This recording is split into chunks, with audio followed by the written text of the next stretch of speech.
رسول الله صلی الله علیه وسلم له خدای پاک ډیر د عاجزۍ خوی ورکړی او امت ته دا تعلیم ورکړی دی چې تاسو د الله د رضا دپاره عاجزي اختیار کړئ، کبر او لویي مه کوئ. او بیا فرمایي چې چا هم د الله دپاره عاجزي اختیار کړه دله به خدای عزت ورکوي. دا زموږ د خپل مبارک پیغمبر خوی و.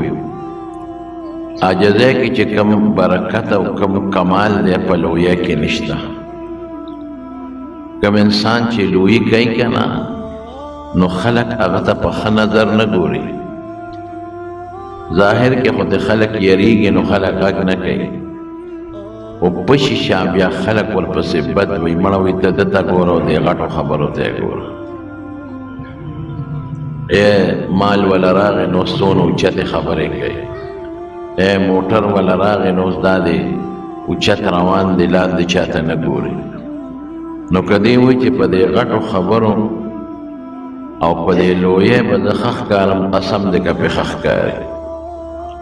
او چې څومره یو انسان عاجزي کوي، ځان کمزوري ګڼي، د کمزورو خلکو سره ناسته کوي، نو خلک وایي ګورئ څومره لوی سړی دی او څومره عاجزي ده پکې، نو خلک یې صفت کوي. دا د رسول الله مبارک عادات او دی خوی و. په یو سفر کې حضور پاک روانو، یو ځای کې دمه وکړه، نو صحابه باندې کارونه تقسیم و. کارونه تقسیم کړل، چا څاروي وتړل، چا څاروي وبکړل، چا خیمې ښخې کړې، چا څاروي حلال که چېره د خوراک انتظام وشي. ټول کارونه تقسیم شو. حضور پاک وفرمایل یو کار هم پکې پرېښی دی به زه کوم. صحابه وایي د الله رسوله مونږ خو ټول کارونه وویشل، تقسیم هم وکړو، او کم کار دی چې پرېښی دی مونږ ته حکم کوه چې مونږ هغه وکړو. وی نه یو کار هم پرېښی دی به زه کوم. وی څه کار دی؟ وی تاسو چې دا څاروي حلال کړل او دا څاروي پخوئ، اور به پس بلوئ خشاک، د خشاک غواړو چې هغه ګونه چې خشاک به څوک راوړي. دا د صحابو یره شوې وه. رسول الله مبارک پخپله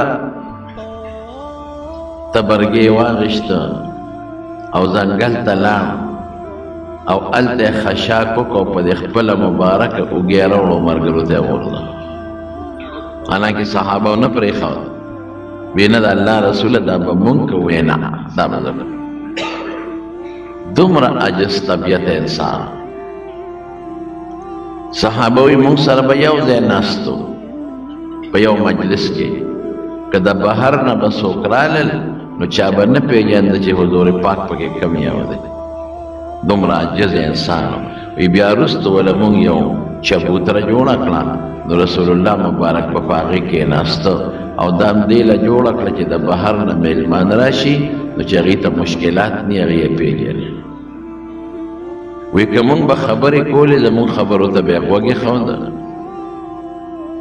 که مونږ به خندل نو مونږ سره به یې خندا کوله، که مونږ به مسکي شو مونږ سره به یې مسکا کوله، او مونږ به د جاهلیت د زمانې خبرې کولې. وی پیغمبر علیه السلام به را سره ناست و مسکي مسکي به کېده، ځان یې زمونږ نه لوی نه دی ګڼلی. او په سفر کې چې به حضور پاک مونږ سره ته یو شان به روانه. دومره عاجزي پکې وه چې په خر باندې حضور پاک سورلي کړې ده. نن سبا په خر څوک سورېدی شي چې په خر خلک سواره شي نو خاندي به پورې خلک. د یو عالم خو دې په خر سور شي، یو خان خو دې په خر سور شي، یو نواب خو دې په خر سور شي. په خدای قسم رسول الله مبارک په خر د پاسه ناسته کړې ده او سورلي پې کړې ده. دومره په پاک مبارک پیغمبر کې عاجزي وه. یو صحابي وایي وی مونږ رسول الله مبارک راغی،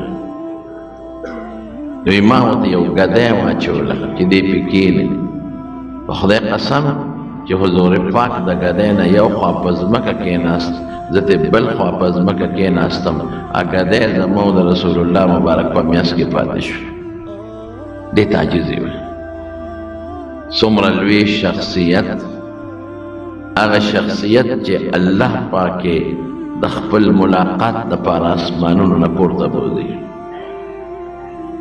هغه لوی شخصیت چې ټولو پیغمبرانو کې درجه لوړه ده او اوچته ده هغه لوی شخصیت چې جبریل علیه السلام وله بار بار راځي هغه لوی شخصیت چې الله د قرآن غوندې عظیم کتاب پې نازل کړی دی لیکن د خویه سنګه عجز خویه د چا نه ځان لوی نیسابه په خبرو کې به غټې خبرې نه کولې دا عاجزې خبرې به کولې په ناسته کې چې به مجلس کې ناستو نو په حلقه کې به دا کونډې د چا نه مخکې کولې یو شان به ناستو دا د رسول الله مبارک عاجزي وه دقه خویه موږ ته ښولی دی موږ خو دعوه د دې کوو چې موږ د رسول الله مبارک امتیان یو امتی د پیغمبر هغه دی چې د پیغمبر په سنتو عمل وکړي او د پیغمبر مبارک طریقه خپله کړي نو د پیغمبر مبارک طریقه هغه عاجزي و عاجزي د عاجزۍ ژوند به یې تېره جامې به یې د ټوټو اچولې وې د ټوکړو جامې د ټوکړو ځان له به یې وګنډلې او په خپله به یې ځان له جامې ګنډلې او د جامو صفۍ به یې په خپله کوله چیلې به یې په خپله لشله نه حبیبیانې دي او صحابه به ترې قربانېدل لیکن رسول الله صلی الله علیه وسلم ګډه چیلې په خپله لشلې دقه خوی صحابه ولراغلې